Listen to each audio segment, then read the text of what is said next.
First, picture the background. An economy that has settled into the dull pain of recession. Businesses across the country struggling to stay afloat, cutting costs and jobs where they can. Millions of Americans out of work, and for almost 50 years, union membership sliding into decline. Then, set against all of that, picture the crisis in Pittsburgh. The city's two major newspapers declare they must cut the jobs of delivery people in order to survive. The Teamsters Union replies its members' survival means they must fight.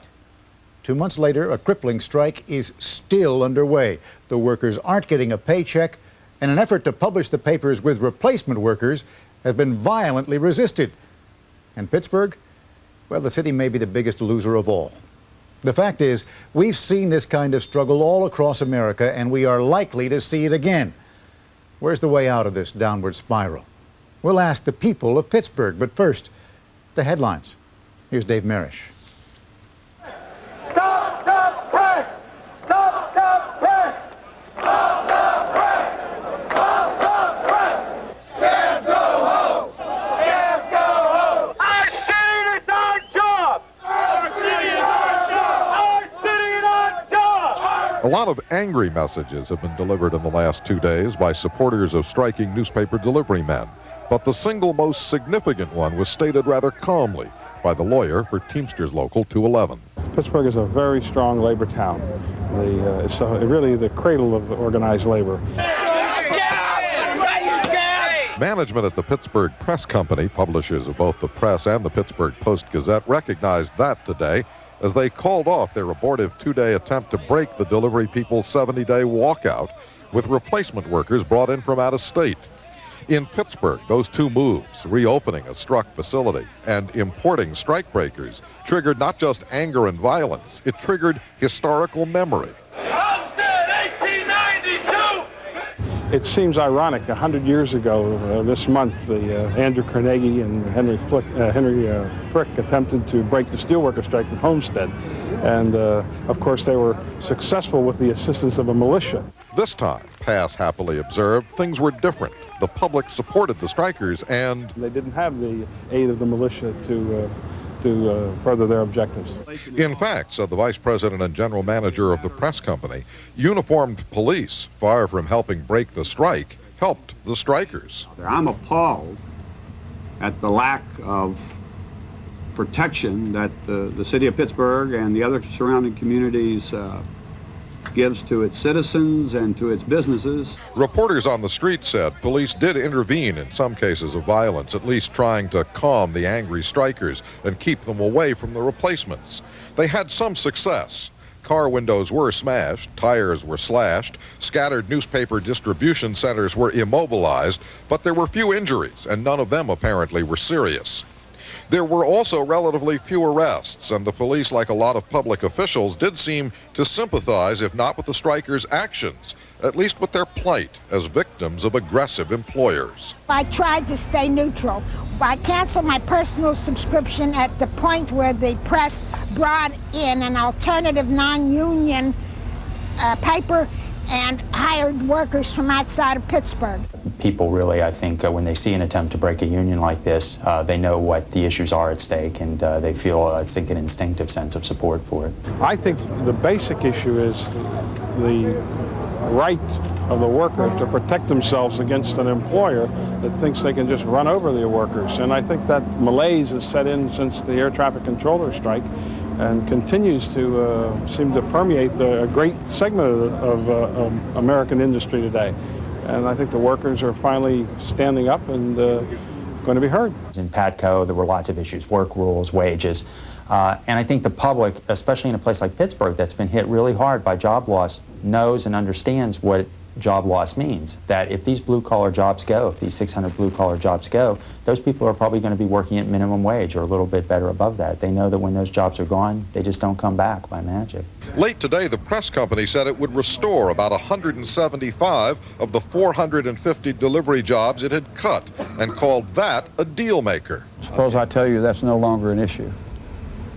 Is that no longer an issue? I think that is the case. That's not an issue. That's not part of what's left. Union officials reached tonight insisted they had not resolved the job cut issue. But what they had done, they claimed, was won a victory. There's another thing labor and management strongly disagree on. I don't think you can characterize it as a victory for labor. I think you can characterize it maybe as a sad day for labor if that's the behavior that we can expect as business people from the people who work for us. Sad was also a word for the strike-breaking papers, short of news, all but absent of advertising.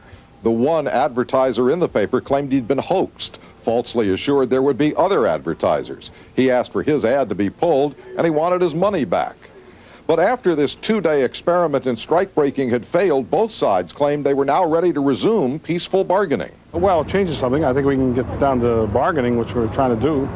That's certainly the object of getting this matter resolved. And nothing's settled, but I would say we're not that far apart. So at the end of the day, Mayor Maslow said there was a new message to read in all these events. I'm trying to send a message to the nation and everybody that Pittsburgh is a town that can settle its disputes over the bargaining table. A lot of people hope Mayor Maslow is right about that last, but more of them see the message of the day as simple and unchanged. In the words of Teamster local president Joe Molinaro, this is a union time. I would say that. Get that right! Get that right! was this just union thuggery, the substitution of violence for responsible bargaining, or was it a just lesson to a publisher arrogant to his workers and out of touch with his town?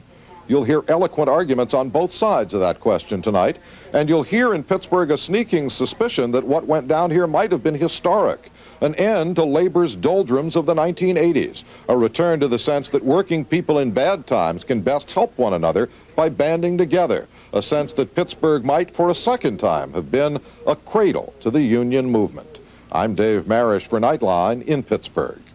And when we come back, we will be joined by 4 Pittsburgh residents who see the bigger stakes in this long strike in just a moment. This is ABC News Night of LeSabre.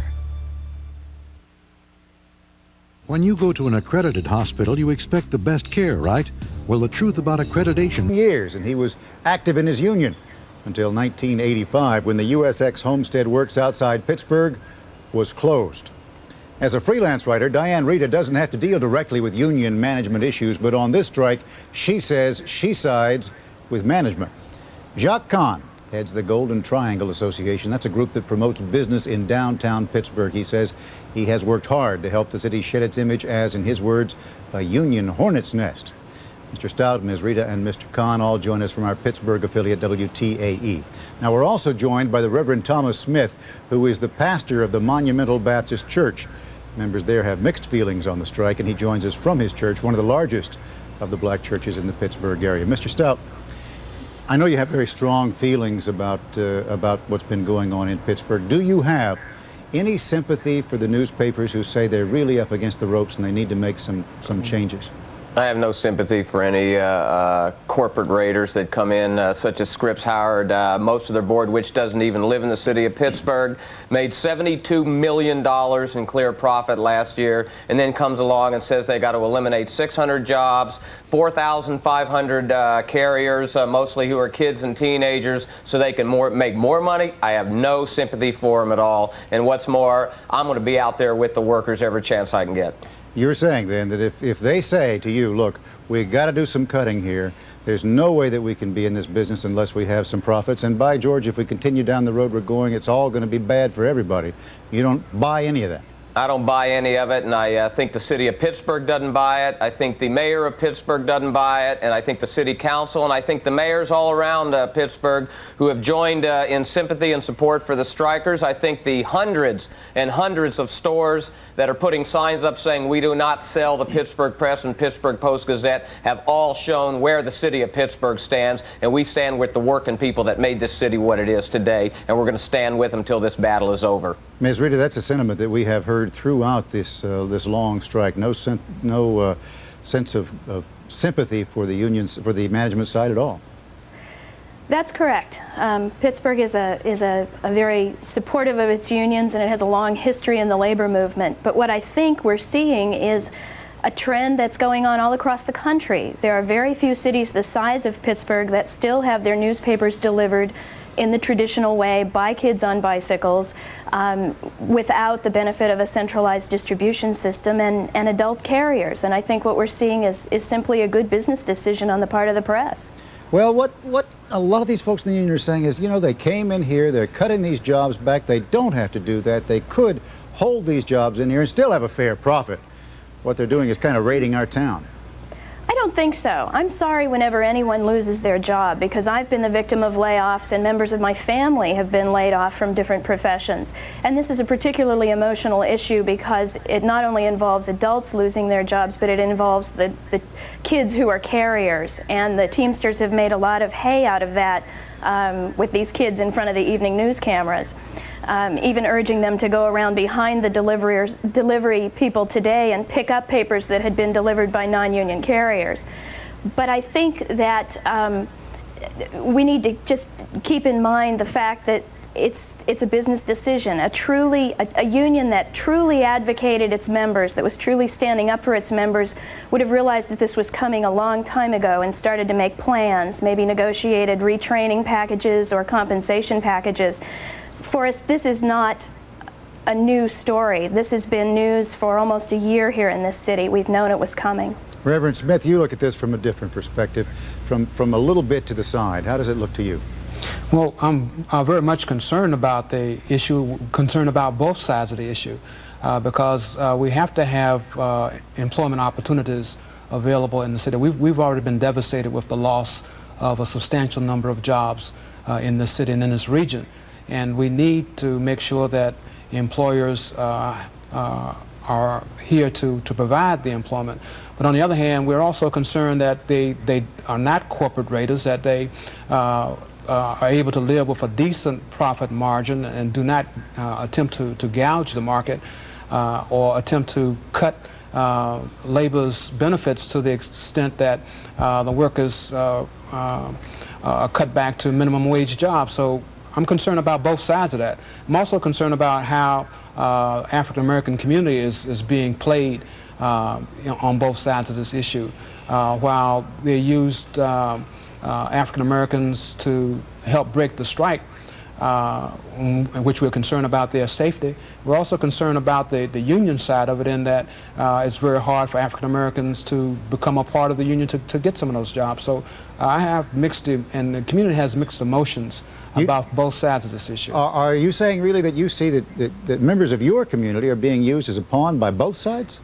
Yes, we're being used by both sides, and even the police chief, who was the second black police chief in Pittsburgh, is being blamed by both sides of not enough police protection for both sides. So we're being used as a pawn in a number of ways in this issue.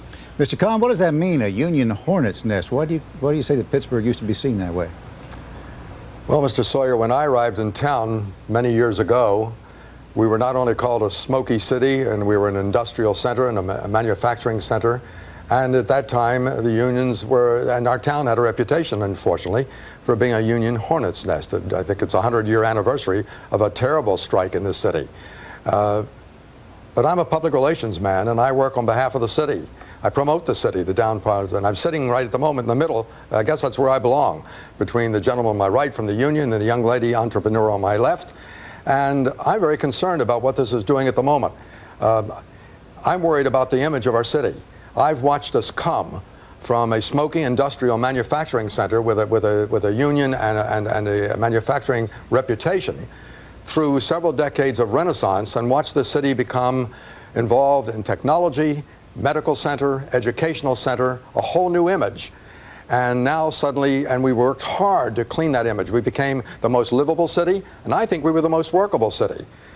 Have you ever heard the old expression, it's a quotation, that whether the rock hits the pitcher or the pitcher hits the rock, it's the pitcher that gets broken. And at the moment, whether the newspapers win or the union wins, it's Pittsburgh that's getting broken. I'm terribly concerned about your interest in our city at this moment, and whether you're going to give us an image of being a union problem city at the moment. We're also a corporate headquarters, and there are good people on both sides, and there are good issues on both sides. All right, sir, let us look for in just a moment when we come back to where there might be solutions so that we don't paint Pittsburgh in too dark a picture. Thank you. In just a moment.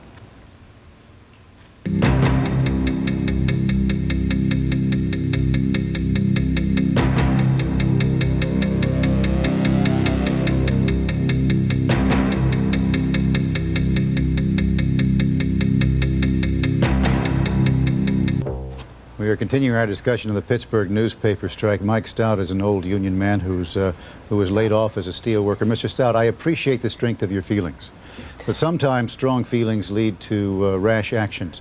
Do you believe that to gain what they want, the unions should use violence if necessary or illegal actions? First off, I think the violence that's being used right now is being used by the Scripps Howard Corporation against the workers and the families that were employed by the Pittsburgh Press. When you throw somebody out of their job... When you say violence, you mean causing them to lose their jobs and using replacement workers? That's correct. When you steal somebody's job, you steal their dignity, and you might as well go in their kitchen and steal the food off their table and the clothes off their kids' back, because that's what you do when somebody's been on a job anywhere from 20 to 45 years and you take their job away from you. There ain't nothing left for them but minimum wage jobs, and you can't feed a family and pay your bills on minimum wage. I went through a plant shutdown. I saw 6,000 people I worked with lose their job. I saw 5 people within a year commit suicide. 73 people I knew personally die of strokes, heart attacks, and cancer. These guys and these families know what's in store for them, and Pittsburgh knows what's in store for them. Well, we're not going to let some corporate raiders come in here from Cincinnati, wherever these yahoos are from, and eliminate these people's jobs and bring people in to steal them. This is not a union issue alone. This is a working people's issue. This is a Pittsburgh issue. These workers were born and bred here in Pittsburgh, Mr. Stout, and we're going to stand up with them. All right, sir, I understand that, and I understand how strongly you feel, but my question was, do those strong feelings lead you to believe that violence, if some people feel it's necessary, ought to be used? I don't think violence should be used. I think the violence is being used against the companies. I think when the law goes against the people, sometimes the people got to go against the law. Sometimes you got to sit down and you got to stand up, or whatever you got to do to protect your job and your family. And I support those workers and praise them, the ones that sat down and blocked the trucks from going out, and I hope they do it every time they try to go out. Ms. Reeder, in fact, that was what was said by the civil rights movement, that sometimes you do have to go against the law. Sometimes there are things that are greater than the law of the moment. Is that fair? Correct. That's exactly what they're doing, and I hope I was they asking keep it Ms. up. Reeder that question, Mr. Stout. I would also say that the civil rights movement never openly advocated violence, that the things that the great leaders of the civil rights movement stood for, including Dr. Martin Luther King, were nonviolent resistance and determination in the face of violence and avoiding violence. And there are two sides to every coin. There are families who are being put out, people who work at the papers who are not able to report for work, people who are afraid to report for work because of violence, advertisers who are losing revenues, who will have to begin laying off in their stores. It's a reciprocal thing. It comes around in a large circle. And I'm not unsympathetic to labor. I've supported labor in many other strikes. The air traffic controllers in the early 80s are just one example. But I think in this case, the union is looking too far into the past and not forward enough. Reverend Smith, sort this out for us a little bit. Where is a fair and a proper way for this to come out? Well, I think nonviolent direct action is an appropriate means to try to resolve this issue. The African American community has suffered high rates of unemployment for quite a while, and needed others to come to our assistance to hear what our young men are saying, that the jobs are just not here for us. And when it was primarily an African American problem, was not a whole lot of attention paid to it. But now it's beginning to affect a larger segment of the society, and everybody's beginning to see that we cannot allow corporate entities to reap all of the benefit, all of the profit, and reduce health care benefits and workers' benefits to the extent that they can barely make it. But you have to have an environment where employers can provide employment opportunities. And the only way that you can really work this out is for each party to be a good neighbor. And somehow, sometimes you have to speak forthrightly and a little harshly with people who will not hear. Mr. Kahn, it seems like neighborliness seems to have gotten lost in all of this. It seems that way. Mr. Kahn, I was talking to Mr. Kahn. We only got a moment left, Reverend. I think your program, though, the timing is interesting, because sitting between these folks and listening to these very articulate, their points of view, On the other hand, it's a kind of a positive moment. The newspaper agreed not to publish another paper today. I heard just recently that the newspaper and the union are agreed to sit down. I'm a PR man. I like to say the bucket's half full instead of half empty.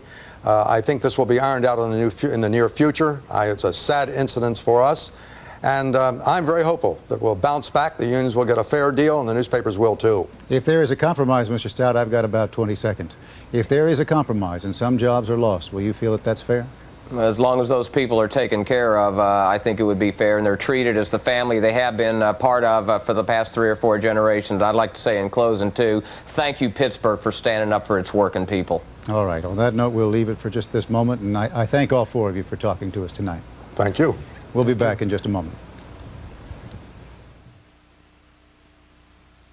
On Good Morning America. Later on World News Now, you can watch the Iraqi evening news, how Iraq's state television reported the stare-down with the West. That is later tonight on this ABC station. But that is our report for tonight. I'm Forrest Sawyer in Washington. For all of us here at ABC News, good night. If you wish a videocassette version of Nightline, the cost is $14.98 plus $3.95 shipping and handling.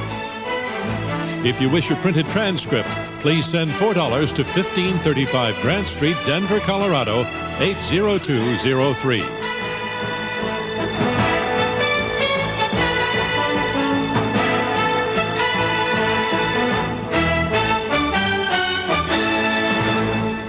Nightline is a presentation of ABC News. More Americans get... It is suicide. I know what you did, and one way or another, I believe you're gonna pay. Civil Wars, Wednesday.